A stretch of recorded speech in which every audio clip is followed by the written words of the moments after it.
Overshot. Overshot. No mind. So we shall be very quick with this because the prognosis is better and you all are very clever. Okay, so laryngeal carcinoma. If you want to email me, segan tak nak jumpa, that's my email. So I need to give acknowledgements to all these beautiful people, beautiful and nice people. Okay. So I asked myself this question: if I were in your shoes, what would I do? So this is my presentation overviews. I feel that most of the time epidemiology ni comes out in MCQ kan. So laryngeal carcinoma ni kan big topic kan, susah lah nak bagi banyak sangat. So I bagi sikit-sikit je lah. I'll give you epidemiology. Maybe it comes out MCQ, maybe it doesn't. So challenges. What are the challenges that you face as a student? Yeah. In the exams, when you're seeing patients, clinical, day-to-day basis, peculiarities. Certain peculiarities that I notice about laryngeal carcinoma, and conclusions for those who are asleep. So it is 4 times more common in males. Peak age is about 40 to 70 years old, slightly younger than hypopharyngeal carcinoma. So the risk factor, tobacco, alcohol, alcohol intake, this one you all know. If you smoke, you are at 2 to 3 fold risk of developing laryngeal carcinoma compared to normal healthy individuals who doesn't smoke. If you take alcohol, if you are an alcoholic, you are also 3 folds increased risk of developing laryngeal carcinoma. But if you are a chronic smoker and you are an alcoholic, you are at 15 folds increased risk of developing laryngeal carcinoma compared to when you engage on these single risk factors saja. Yeah? So tobacco, the carcinogen is usually benzopyrene. So why I showed you this picture? So this boy is from Indonesia. He started smoking when he was 2 years old, and this picture I took from New York Post. So the world was very concerned about this boy. Why this boy smoked from the age of 2 years old? So the whole world came lah. The psychologists came to psycho this boy. You don't smoke like that. Yeah, say smoking is not good for you. At 3 to 4 years old lah, what do you know? Psychologist cakap dia tak faham kan. So at the end of the day, this team of medical experts managed to curb the smoking addiction habit. But what they did was they asked this boy to revert to eating. So this boy now become a junk food addict. So that's why he became obese. So this boy lah, nama dia Adi. So Adi itu punya fikir dekat. But Adi is a very nice boy lah, not like this Adi. Okay. Risk factors: previous radiation, occupational exposure, asbestos, mustard gel, petroleum. I've seen this, I have one patient who works in an oil petrol station. Previously we didn't have this yang layan duri punya services. So he was in Segamat. He was filling up all the oil for the car. So he developed laryngeal carcinoma. But they have side predilections to the subglottis, not the glottis or supraglottis. Side predilection dia subglottis if petroleum is the cause. Okay. Challenge number 1 is determining the TNM subsites. So the TNM subsites is very important because the different subsites ada different staging. Tu je kenapa dia penting. Dia ada supraglottis, glottis dengan subglottis. So you throw the dice. This is a subglottic tumor. The staging become totally different than a glottic carcinoma. So that is why it's very important for you to determine which TNM subsite does the patient belong to. So for you to know this, of course you need to know the anatomical definition of these 3 different subsites: supraglottis, glottis and the subglottis. Yeah. Okay. The glottis is important because 90% of the patients have glottic carcinoma. Yeah. So the glottis is defined. There are 2 definitions for the glottis. Number 1 is a pathological definition. Pathology means the pathologist looks at the histology of the region and determines whether this lesion is in between the superior and inferior arcuate lines. So if indeed the mass is arising in between the superior and inferior arcuate lines, then this tumor deems to be arising from the glottis. Tapi there is also a clinical definition to the glottis, which is written in the TNM punya staging. It says that the glottis lies at the horizontal plane through the apex of the ventricle. It runs posteriorly over the vocal process of the arytenoids, and this is in between the cuneiform and corniculate cartilages to the posterior commissure. So if the tumor is at the cuneiform cartilage above the cuneiform cartilage, so that is still supraglottis. It is not glottis. Then 1 centimeter below this line is the subglottis. So TNM gives us this definition so that it's easy for us to classify glottis and subglottic tumors endoscopically. Okay, right. Endoscopic correlates ni, yeah. Okay, I must tell you, when you do direct laryngoscopy, tracheoscopy kan, ini kita buat kat klinik lah, so tak aci So that's the glottis. So we give local anesthesia there, and you can see that, okay, that's the lower surface of the glottis kan, and then here is the subglottis. What can you see? What is the shape of the subglottis? It's teardrop shape. Then you go down to the trachea, then it's the trachea kan, it becomes slightly D shape or circular in shape.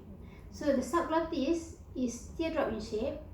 Anteriorly it is thinner, posteriorly it is thicker. Itu dia the endoscopic correlates dia. Ya.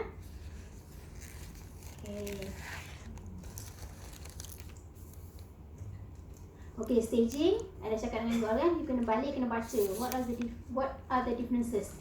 T3 apa beza. Okay, always come out in MCQ. Alright, investigations. Okay, when managing patients with glottic carcinoma, there are certain extra investigations that you may want to consider. Okay, these investigations can be done in the clinic, in the office setting, to determine the depth of invasion. Why? Because the depth of invasion predicts what type of correctomy you want to perform. It also predicts the prognosis in terms of the voice outcome to the patient. Okay, so these are the certain things that we do in our clinic. So we can utilize the autofluorescence or the narrowband imaging to help us in determining, see whether the lesion, say putih-putih tu, can see the mass better. Okay, can even see the blood vessels, whether it is abnormal or normal, using the autofluorescence imaging or the narrowband imaging. Yeah. So this helps in detection. So tadi you tengok kan very bright white kan. So this one you tengok, not so bright lah, right? These are compensatory mechanisms that happens in the larynx following laser cordectomy. These are not lesions, these are not malignant lesions. So hyperkeratosis can be seen better using autofluorescence or narrowband imaging. So this is not a malignant lesion. This happens because of compensation. The larynx want to close up so that tak ada aspiration kan after laser cordectomy. So you see it squeeze ni, anteropostural squeezing, secondary to muscle tension dysphonia after cordectomy. So it's useful. If you have this sort of imaging, you can be rest assured it's not a new lesion, not a recurrence. Okay, next is stroboscopy and vocal fold infusion. What does it help you? Number one, if you have a stroboscopy, it will help you in determining whether the vocal ligament is involved or not.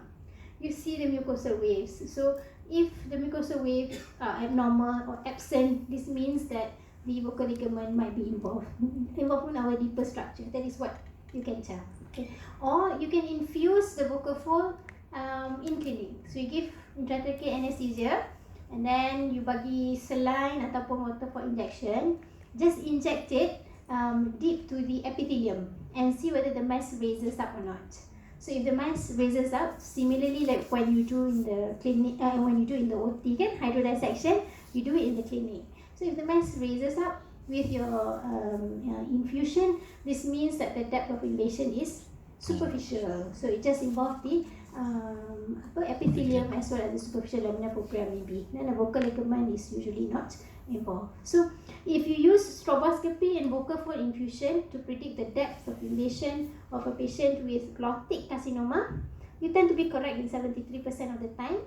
That means if you are in the OT, you will have similar findings. So it is useful to do this to counsel the patients, to say that, oh, okay, I think most likely you will do a type 1 or type 2 cordectomy and your voice is going to be better than this after the operation. Or as opposed to if you say, oh, vocal fold infusion dia tak raise up kan, dia kata your voice will be poorer after the surgery. Something like that lah. Okay, radiological modalities. Okay, similar to hypopharynx. So we shall not go through this again. It's about the same. Okay, erosion of the thyroid cartilage. This one I want to highlight. So you see these axial scans. So what is this structure?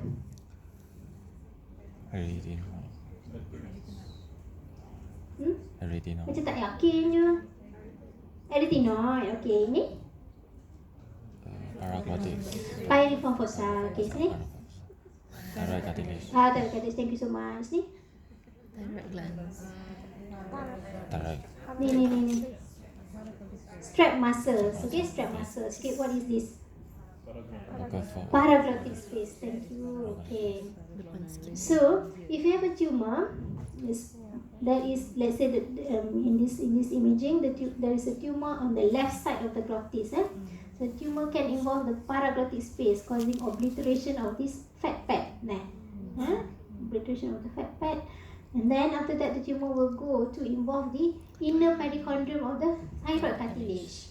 So, later, sometimes you'll be able to see erosion of the thyroid cartilage. Macam ini kan, you can see erosion of the thyroid cartilage. Yang ini inner perichondrium saja yang eroded kan. Nice. So like this, it's true and true. It has involved the strap muscles, outer perichondrium. Very good. Okay, another important sign that you want to pick up on CT scans for patients with glottic carcinoma is sclerosis of the arytenoid cartilage. So you see, these are the arytenoids again. Arytenoid, pyriform fossa, thyroid cartilage, strap muscles. That's the paraglottic space, right? Okay, so there's a tumor on the left side of the glottis. You see what happens here. There's sclerosis of the arytenoid cartilage. Look at the color.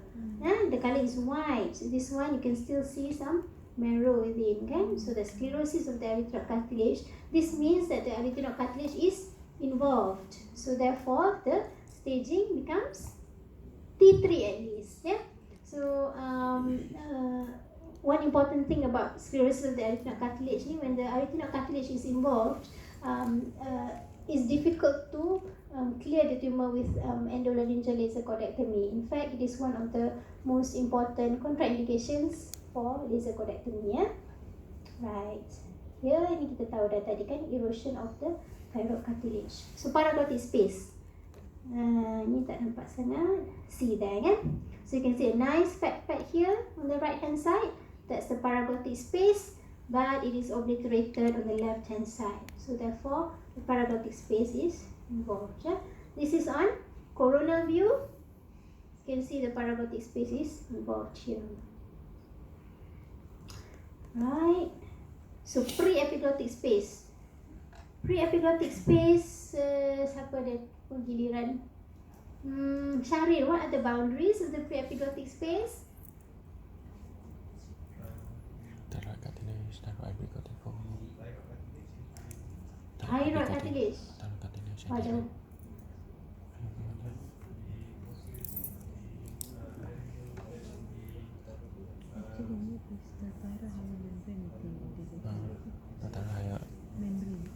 Okay, bagi canak. Siapa? Lupa dah nama dulu. Thyroid cartilage, thyroid membrane. What are the boundaries of the pre-epiglottic space? Tak tahu. Danny, are your friends off?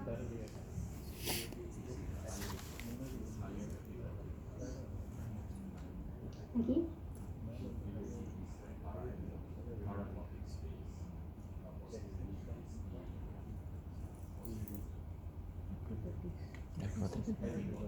Every epiglottic fold. No, anteriorly is the. No, anteriorly is the. Terahayap.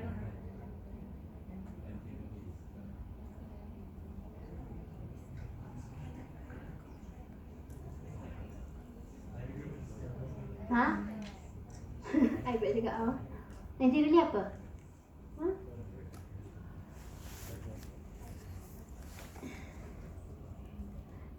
Anteriorly is not thyroid cartilage, my dear. Ha? Thyro? Hyoepiglottic is the hyoepiglottic ligament. So you silap yang tu tadi. Hyoepiglottic ligament is the anterior boundary because hyoid is there. Hyoepiglottic ligament. Posteriorly is the surface of the lingual surface of the epiglottis. Yeah. Right. Okay. So pre-epiglottic space. These are the sites that you would like to look for. So you look at the hyoid bone. You look for the hyoid bone and go one slice superior because you know hyoid. The hyoepiglottic ligament attaches at the hyoid bone. So you go one slice superior and you would find this destination ni dah nak start the the pre-epiglottic space. Dah nak start the epiglottis here kan? Alright. So glottic carcinoma, it is most common out of all the three subsites. Comparing supraglottis and subglottis. Free edge and the upper surface is commoner than lower surface of the true cords. So anterior part of the glottis or the anterior commissure and mid portion of the vocal cord is commoner than the posterior third of the glottis. It has sparse lymphatics, if you want to read about it. T1 about 5% only incidence of nodal metastasis. T3 about 30 to 40%. Hoarseness is the earlier sign and then is limited by the internal and external membranes and ligaments. You need to remember the boundaries of the paraglottic space, pre-epiglottic space, what makes up the quadrangular ligament and what makes up the cricovocal ligament. Okay? So these are the membranes and ligaments. Prof, go. You punya lecture pukul 3:30 ke, Prof?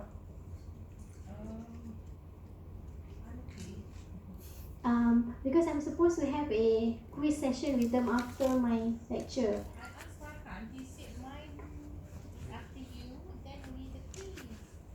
Oh, macam tu. Okay, so tak apa. So you want me to start what time? Just tell me. 3. Okay, 3. Dan tadi dia kata the question is overall Mawar punya. Bukan untuk ni saja. Tak apalah, later is okay. So we confuse them with the ear. Confuse them with the ear, then only get my question. Then we know how much they can remember. Okay. Because to process, save as, save as in the new file. Boleh lah. So next I will talk about transoral laser microsurgery for early glottic carcinoma. So most of the time, if the anterior commissure is involved, we would perform a type 6 cordectomy. So you need to read about the different types of cordectomy based on the European Laryngological Society punya classifications. There's type 1 to type 6, and for anterior commissure, type 6 is the recommended surgery. So it's sort of like a keyhole surgery. We take both the anterior thirds of the vocal folds and the anterior commissure, including the false cord as well as part of the anterior part of the subglottis. So the patient is left with a keyhole defect, and this will of course heal with secondary intention with scarring. So these are some of the cases. This was a 56 years old Malay gentleman who presented with hoarseness for 2 months. Then you can see a nice fungating mass arising from the left side of the vocal fold. So of course we didn't have a biopsy, so we performed biopsy during direct laryngoscopy. So results confirmed squamous cell carcinoma. Then follow the patients up. Most of the time we need to follow the patient up at 1 monthly intervals if you've already diagnosed squamous cell carcinoma. In the first follow-ups, usually you will see evidence of healing tissues, granulation tissue. Sometimes it's difficult for you to gauge whether you have a residual mass or not. So This was at 3 months follow-up. You can see now the patient has a small lesion on the left side of the vocal cords, and the color of the vocal cord is already not normal. Kan? Remember, we've resected part of the vocal ligament there. So then the patient underwent a type 5D cordectomy. Yep. So much more smaller resection margins. Then of course we do piecemeal resection again, and we map the margins using methylene blue. Piecemeal means you cut the tumor in half, determine the depth, and then after that you cut the posterior bit of the tumor, then you deliver the anterior bit of the tumor. This is always done sequentially, posterior first, then only anterior, because at the anterior part it's difficult for you to bring the tumor down. You don't have a lot of space. So if you were to remove the anterior part first, you don't have a lot of space for you to work with. So if you have removed the posterior part, it's easier for you to manipulate. Then we mark the margins using the methylene blue. So the next follow-up. Yep. Nice. Yeah. And good boys. Huh? Okay. So the oncological outcome for patients who underwent endolaryngeal laser surgery for glottic carcinoma in our hands is quite good. We managed to have an overall survival of about 97.8%. Our laryngeal preservation rate is about 89%. About 11% of the patient had to undergo total laryngectomy following treatment with laser cordectomy. So the factors associated with recurrences in patients who underwent transoral laser microsurgery for carcinoma of the larynx would include involvement of the anterior commissure and prior history of radiation. Yeah? So neck management in glottic carcinoma is something that is very dynamic. It depends on the subsite which is involved. For subglottis and supraglottis, there is a role of elective neck dissection, but for glottic tumor, there is no role of elective neck dissection. Yeah? So as a conclusion, the larynx is a complex mucosaline structure of the upper aerodigestive tract, and we know that there are many important roles of the larynx, including speech, swallowing, and airway protection, and therefore this makes treatment considerations in this area very varied and controversial, similar to hypopharynx. Yeah? So with that, I would like to thank you. Right.